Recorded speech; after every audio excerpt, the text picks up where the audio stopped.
Imagine standing on a sun-scorched plain, facing an army more than twice the size of your own. The ground trembles as thousands of cavalry and infantry await your command. War chariots roll forward and elephants trumpet their challenge. You are Alexander the Great, and the fate of the Persian Empire hangs on the decisions you make in the next few hours. One wrong move and victory slips away. The winter of 332 to 331 BC offered a rare respite for Alexander the Great and his Macedonian army. Stationed near the Nile, the troops enjoyed a brief period of calm, far removed from the exhausting campaigns they had endured. By this point, Alexander had already secured remarkable victories. Egypt was under his control, Syria pacified, and Phoenicia and Palestine subdued. Yet the looming confrontation with the Achaemenid Empire promised no such ease. Spring brought renewed movement, as melting snows and warming temperatures signaled the start of the campaign into Persia's heartland. Alexander's army, though considerably smaller than the forces Darius III could muster, had repeatedly demonstrated superior discipline, innovation, and leadership. Every soldier and commander understood the high stakes. This engagement could determine the fate of the Persian Empire. Darius, aware of the Macedonian threat, had mobilized a massive army drawn from across his vast dominions. Troops from the mountains of Armenia, the plains of Mesopotamia, the satrapies of Bactria, and even as far east as the Indus. Despite their numerical advantage, the Persian forces faced a commander whose tactical ingenuity often turned scarcity into strength. Alexander, leading a lean but highly efficient army, relied on mobility, terrain, and strategy to offset the Persian numbers. Battle-hardened and motivated by past victories, his men prepared for what could be a decisive confrontation. Several of Mazaeus' horsemen were captured, and the Macedonians were able to glean valuable information regarding the location, size, and disposition of Darius' massive army. The crossing showcased the hallmark traits of Alexander's leadership: the ability to combine meticulous planning with bold execution, ensuring that even potentially hazardous operations were carried out with minimal risk. By securing the Euphrates without significant loss, Alexander not only positioned his forces for the forthcoming confrontation, but also forced Darius to rethink his strategic deployments. The operation demonstrated that Alexander's tactical ingenuity extended beyond the battlefield, incorporating engineering, intelligence, and psychological maneuvering to maintain the initiative. This careful combination of reconnaissance, disciplined movement, and clever engineering set the stage for the coming clash at Gaugamela, illustrating how preparation and adaptability often gave the Macedonians an edge even against a numerically superior foe. Darius III entered the campaign with a carefully considered strategic plan, shaped by both precedent and the enormity of the challenge before him. He recalled the invasion decades earlier by Greek mercenaries who had been stopped at Cunaxa despite their discipline and skill, and he intended to replicate this defensive success. Expecting Alexander to advance predictably along the east bank of the Euphrates, Darius sought to use the terrain and the scorching Mesopotamian sun as natural allies, aiming to sap the Macedonians' strength before battle. Scorched earth tactics were central to his plan. By denying the enemy food, water, and shelter, he hoped to erode morale and exhaustion even before a confrontation. Yet Alexander's maneuvers disrupted these calculations. Rather than follow the expected route, he struck northeast toward the Tigris, leveraging cooler northern temperatures and denying Darius the advantage of the plains' heat. This bold, unexpected move forced the Persian king to adapt quickly. He redirected his army north toward Arbela, simultaneously dispatching a network of scouts to keep tabs on Alexander's progress.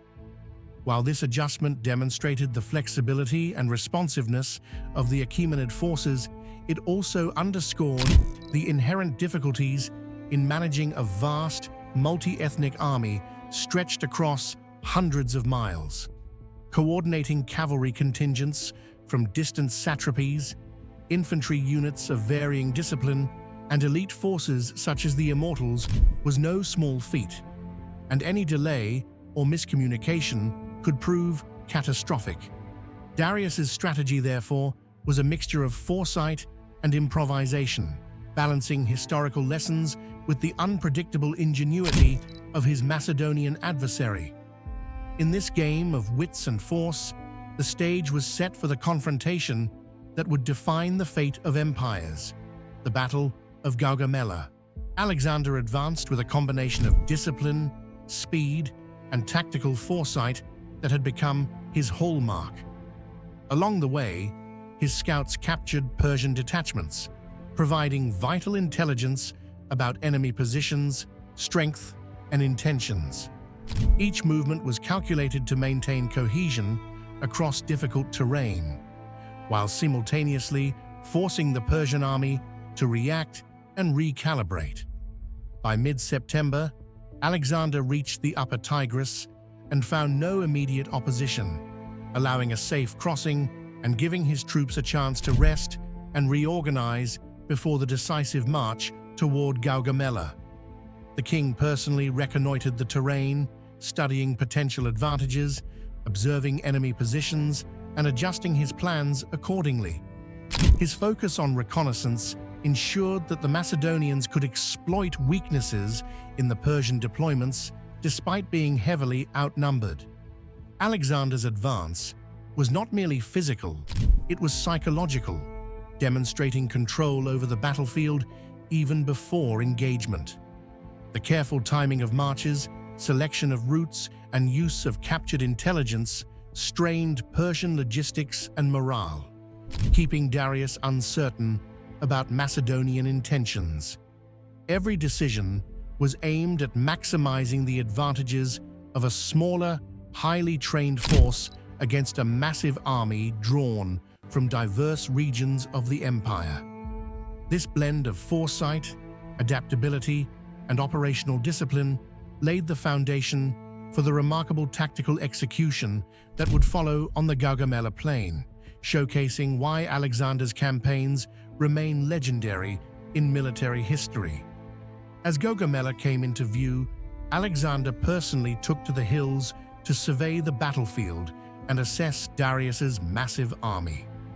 He carefully studied the deployment of Persian forces, the left and right cavalry wings, the central infantry, elite units such as the Immortals, and the placement of scythed chariots and war elephants. Observing the vast scale and diversity of the enemy, Alexander searched for potential weaknesses and avenues for maneuver. Parmenion, his trusted general, proposed a daring night attack to catch the Persians off guard, exploiting their lack of fortifications and the vulnerability of a dispersed army. Alexander, however, declined. He insisted that victory should be achieved openly and decisively, a calculated engagement that relied on discipline, coordination, and morale rather than subterfuge. This decision reflected both strategic prudence and psychological acumen. Projecting unwavering confidence bolstered Macedonian spirits while signaling to the enemy that their size and numbers alone could not intimidate their opponent. During this reconnaissance, Alexander also anticipated the threat posed by Persian scythed chariots and war elephants. He meticulously adjusted his formations, creating lanes within the phalanx to allow chariots to pass harmlessly while preserving cohesion. Cavalry reserves were positioned to exploit any overextension by Persian forces, and the flanks were angled inward to prevent encirclement. By combining careful observation with adaptive planning, Alexander ensured that his army was ready to confront the superior numbers of Darius's forces while maximizing the strengths of Macedonian discipline and mobility. Every decision in this phase set the stage for the tactical brilliance that would soon unfold on the Gaugamela plain. The Gaugamela plain meticulously flattened by Persian laborers in preparation for the battle, offered an expansive and open arena for the long-awaited confrontation. Alexander established his camp nearby, ensuring his troops could rest, receive supplies, and participate in final briefings before the engagement. The Macedonian king understood that careful positioning would be as crucial as raw strength. Darius's enormous army, though impressive in size, was deployed without fortified encampments, leaving the Persian forces exposed and vulnerable to coordinated maneuvers by the disciplined Macedonian units. Alexander took full advantage of this, arranging his phalanx and cavalry with strategic precision. The flanks of his army were deliberately angled inward to resist any attempts at encirclement, while a secondary line of 7,000 hoplite infantry was placed directly behind the main formation to respond to potential breakthroughs or flanking attacks. Cavalry units were positioned to exploit weaknesses in the enemy line, ready to charge where gaps appeared or to reinforce threatened sections. Every element of his deployment reflected careful planning, balancing defense with the flexibility to seize opportunities as they arose. The Macedonian army projected both power and confidence. A smaller, highly disciplined force that could adapt to changing circumstances, outmaneuver larger and less coordinated opponents, and maintain cohesion under pressure.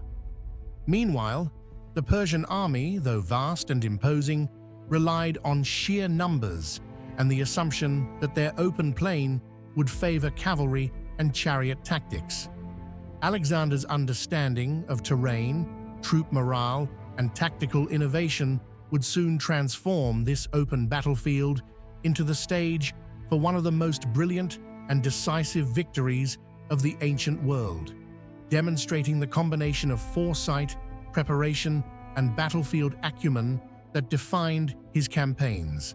Alexander arranged his forces with meticulous precision, fully aware that the coming battle would test not only strength, but strategy and discipline. At the center, the Macedonian phalanx formed the backbone of the army, its tightly packed infantry armed with long sarissas capable of holding off enemy cavalry and infantry alike. On the left flank, Parmenion commanded the Thessalian cavalry alongside allied contingents, providing both a defensive anchor and the ability to exploit openings in the Persian lines. Alexander personally led the right flank, bringing together the elite companion cavalry, skilled Agrian javelin throwers, and heavily trained hypaspists. This combination allowed for both aggressive striking power and tactical flexibility, ready to respond to enemy movements or exploit weaknesses in the Persian formations. Darius, commanding an army far larger in size, deployed his forces to capitalize on numerical advantage. Cavalry units were positioned on both flanks, intended to envelop the Macedonians, while infantry and Greek mercenaries held the center. Specialized units, 200 scythed chariots and 15 war elephants, were placed strategically to disrupt the Macedonian phalanx and cause chaos in tightly packed ranks. Each wing had experienced leaders, such as Bessus and Mazaeus, but the diversity of troops from across Persia, Media, Bactria, and India created inherent challenges in command and coordination. The varying training levels and loyalties of the soldiers risked gaps and miscommunication under the stress of combat. This initial alignment transformed Gaugamela into a chessboard of maneuver, where discipline, timing, and the ability to read the battlefield would be decisive. Alexander's forces, though outnumbered, were compact, flexible, and trained to respond dynamically, while the Persians relied on size and brute force. The stage was set for a contest not only of armies, but of leadership, foresight, and battlefield innovation, with Alexander poised to exploit every weakness in the enemy's reliance on numbers rather than strategy. The battle began with Alexander's oblique advance on the right, provoking Persian flanks to extend and creating gaps in the center. Bessus, commanding the left center, committed cavalry against Alexander's right, engaging in a ferocious clash. Macedonian phalanx units allowed scythed chariots to pass through lanes, neutralizing their effectiveness. Meanwhile, Alexander led a direct assault on the weakened center, targeting Darius himself. Hand-to-hand combat erupted, with Macedonian spearmen pushing relentlessly against Persian lines. The disciplined use of reserves and tactical wedges allowed Alexander to exploit gaps, culminating in the king confronting Darius directly. Faced with the Macedonian onslaught, Darius fled, collapsing Persian morale and precipitating a general retreat. Alexander's troops pursued key units, securing the battlefield while consolidating their lines. When Darius III fled the battlefield, the cohesion of the Persian army collapsed almost immediately. The wings and center, previously held together by the command structure and numerical superiority, began to disintegrate under the relentless pressure of the Macedonian phalanx and cavalry. Alexander's forces swiftly seized the Persian camp, securing supplies, capturing prisoners, and reorganizing to prevent any surviving contingents from counterattacking. Despite the overwhelming victory, the Macedonian king remained cautious. He understood that Darius's flight did not eliminate all resistance, and scattered Persian units could potentially regroup or harass his lines during the pursuit. Darius retreated first to Arbela and then further east, attempting to rally his fragmented forces and reassert control over the remnants of his empire. However, the psychological impact of his flight undermined Persian morale, making any meaningful reorganization nearly impossible. Alexander, fully aware of this, used the momentum to consolidate his position, regroup his army, and plan the next phase of his campaign. Gaugamela, therefore, was not merely a tactical victory, but a decisive turning point in the conquest of the Achaemenid Empire. The battle highlighted the superiority of strategy, discipline, and adaptability over sheer numbers. Alexander's innovative formations, timely maneuvers, and psychological insight into both enemy and his own troops proved decisive. With the Persian king in retreat and his armies scattered, the Macedonian army was free to advance into the heart of the empire. The victory at Gaugamela set the stage for the eventual fall of Persia, establishing Alexander as one of history's most extraordinary military leaders. His triumph reshaped the political and cultural landscape of the ancient world, leaving a legacy that would endure for centuries, influencing warfare, governance, and the spread of Hellenistic culture far beyond the battlefield.